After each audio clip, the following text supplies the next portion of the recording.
Don't increase your emphasis, just stay inside tonight. You know what's happening outside. What are we even destined for? I'll be awake, great dreams, I could never. I think that at some point complaining gets old. I'm so lonely and I don't have friends and I've never had friends and why is my life like this? What is wrong with me? Why am I so different and weird? And they're just kind of It just gets too much. You just stop affirming sometimes. I feel like that's the stage of what they call depression, when you just don't care. You just lay in bed and you're just, it is what it is. And it's also not good. To get out of ruts or situations where you feel stuck or you are physically not able to move, narrative that is playing in your mind or it's a physical situation in your body, the first step to take is to give it your full attention, which means to accept it. And so you stop putting dualistic bias on it. Maybe you are weird. Maybe you are unbearable to be around. Maybe you are a bad person. Maybe you are a good person. The fact is you are alone. You're isolated. You're in solitude. Congratulations. Sit with it for as long as you need. And this is the first step to accept it. And the next step is to give it gratitude. And that's weird and that might seem forced. The first time I heard you have to be grateful for everything was around the New Age spirituality wave on TikTok in 2019 or 20. Affirmations, amazing. I'm beautiful, smart, and rich. And 14. But, as I grew up, I was like, nah, this doesn't work. This is just lying to myself. To be grateful for being alone is to take action in a direction that will help you accept it and move out of this stage without forcing it. Gratitude has to come from the heart. It feels like I'm 30 living with cats. This is how lonely. But if you know, you know. If you don't, you just feel it of the vibes. Stop complaining about being alone. What if you were put in these circumstances for this specific reason? To explore yourself deeper. What if this is actually a blessing? If you look around you, not many people have the blessing to be isolated, to be in solitude. You are special. Even if your reaction to this blessing is you are terrified, you are exhausted, you feel like something is wrong with you. Doesn't matter what your body's reaction to this thing is. This is a blessing. Maybe it's protection. Maybe it's revelation. Maybe it's something you can't even put a word on. I challenged myself to pray twice a day and meditate twice a day till the end of the year. And I'm giving thanks for everything twice a day. That's a lot of intentionality put in the day. That's a lot of dissecting my thoughts and understanding that things in my life were given to me for a reason. Down to the core of the little things that are actually huge that we don't even notice every day. The fact that my legs get to work and I have to run. I get to run even when I don't want to wake up. My brain is functioning. My eyes can see my alarm. I have a bed that I got to sleep in for 8 hours. I don't have a schedule put upon me. I don't have to follow anyone's rules. I don't have to force myself to listen to someone's opinion about my work or be judged. I'm grateful for this. Noticing little things that you were told that some people don't have. So you're comparing other people's life situation to yours and you're like, yeah, I'm actually so good. This is a lot to be thankful for. Try to do this in this scenario when you are genuinely so lonely. So like it's not even just like lonely, because you can be lonely surrounded by a million of people completely alone. What if you wake up and you don't just compare your life situation to people in poor countries who don't have safe roof over their head or a warm bed to sleep on or food on their plate? What if you additionally compare your life to people who wake up in the same safety conditions as you, more or less? Their sense of identity is dependent on others. Their whole sense of safety is dependent on whether someone liked their story or not, whether someone wants to hang out with them or not. Their whole personality was created by people they don't even like. They don't care about them.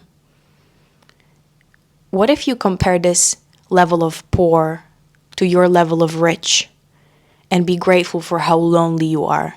And the fact that you have so much freedom and you've been blessed with this time and solitude to ponder, to contemplate, to ask questions, to find out who you are.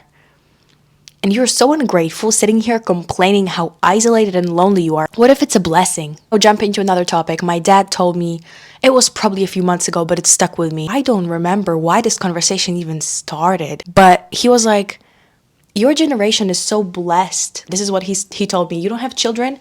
You don't have a family that you created. You don't have a spouse. You don't have responsibilities of other people. You don't have to provide for anyone. You don't have to, create a sense of safety, security, or nurture anyone because you chose this responsibility. You are so free right now. Solitude and freedom come hand in hand when you think about it. And when he said it, I can't lie, I was kind of offended. I was like, what do you mean? So you feel caged in this family? You feel like it was a wrong choice to build a family and take this responsibility? And do you feel burdened by taking care of us and making us feel safe and nurturing? Why is this taking away from your freedom? It should be freeing. My idealistic Disney mind is like, it should be freeing to be so responsible and have a family. But then I thought about it. This is my coffee machine. I got scared for a second here. Please imagine how much more you have to think about, how much more has to be like in your field of this has to be taken care of while you have people around you. Not just people, not just, oh, I'm going to work, these people don't care about me, but I have to show up. But people who are important, like your family, your children, like this is a lot. Be grateful that you don't have a partner right now. Imagine how difficult it will be to figure out your childhood trauma while having a partner, while talking to someone, while being infatuated. I want to be in love. No, you don't want to be in love. You want to love yourself. Deep down, you just want to have peace of mind. Like literally observe all these people around you. If you're able to observe the war and how much people struggle all around the world, then I'm sure you're intelligent enough to notice how many socially, emotionally, psychologically poor people there are walking around you right now. They have no time to think what they want. If they make time in their day to pray, which people don't do these days, it's probably to ask for something and not to be thankful for something. They constantly seek peace and support and love and freedom and justice and understanding. There is no time to sit and accept. People don't create. Look at this state of creativity. Look at the state of an average person and their happiness.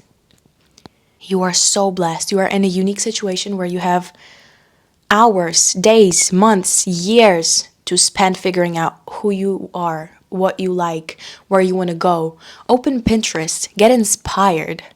Watch movies, listen to music. There's so much to do. When was the last time when you heard someone say, I'm bored? When was the last time when you said you were bored? We don't even get bored anymore. Vocalizing this emotion, saying, I'm bored, takes too much time. 3 seconds more than opening Instagram and scrolling on Reels for 3 hours. It's a bit too demanding for us to realize that we are bored and we need a hobby. We need an activity. We need more joy in our lives. We need something fulfilling for our heart. We need to create.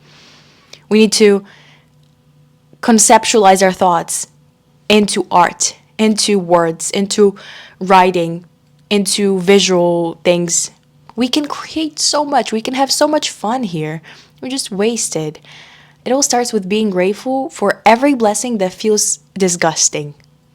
You get to suffer in your mind. What a blessing it is. People get to suffer outside of their mind and in their minds simultaneously. And you just have one of those options, but you create it outwards because you don't accept the suffering inside. Literally your choice whether you want to fuel yourself with good food today or bad food today. Whether you want to go for a run or you don't want to go for a run. Everything is your choice. Whether you want to talk to someone today or no. Whether you want to watch something educating or entertaining. Also with this, you get tested more because you have an advantage of observation. You are tested in a way that challenges whether you are going to bend to the judgmental nature of human ego or you're going to be compassionate and grow from it. You can grow beyond the norm without having to judge it. That's the test. Not being judgmental in it is being compassionate, because the more you are alone, the more you realize that we are just children. The more conscious attention you give to that little child, the less you are able to judge anyone who's not doing this. Because it doesn't make sense to judge anyone.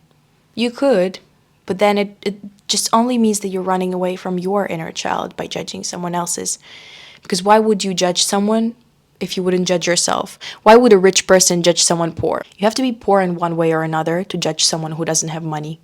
You have to be unsatisfied in one way or another with yourself, with your inner child, to feel not safe, to judge someone's poor decisions and the quality of their social life. You either don't care at all because you're so focused on how good and green your grass is, or you're trying to help them. You're trying to illuminate their mistakes, to help them see where they can improve. If I had people around me, I probably wouldn't get to this point of self-actualization or awareness or mindfulness, whatever you want to call it. I'd probably just go to school, have fake friends, work at a cafe, then go to uni. You were blessed. You were chosen to be alone. I'm not even forcing this gratitude. I'm not trying to be grateful for the simple things of like water, food, and bed, and my family. I'm genuinely, from the bottom of my heart, acknowledging how big of a blessing it is to be alone. Look at people around you. No one gets to be alone. We are lonely, but no one actually gets the freedom to sit and think who they want to be. If you have this blessing, use it properly, not on depressive loops of doom scrolling and months telling yourself that you're going to start on Monday. You have the power to make this change, and you are blessed. Take this blessing and be grateful for it by doing something, not just by saying that you're grateful that you're lonely in hopes of maybe finding friends, maybe gaining more understanding and, being seen. Do something with your life that will make you happy as an act of gratitude for this loneliness. It's a huge blessing. You don't have to wake up with the thought of it's just you in survival mode trying to prove your created fake character to someone who doesn't even care about you. But you get to wake up and it's you versus who you are meant to be. Everything will come. I'm using the opportunity to be in solitude and create and explore and become the best version of myself without responsibility of other people, without anyone's judgment, and without distractions. And I invite you to use it as well. Loneliness is truly a blessing.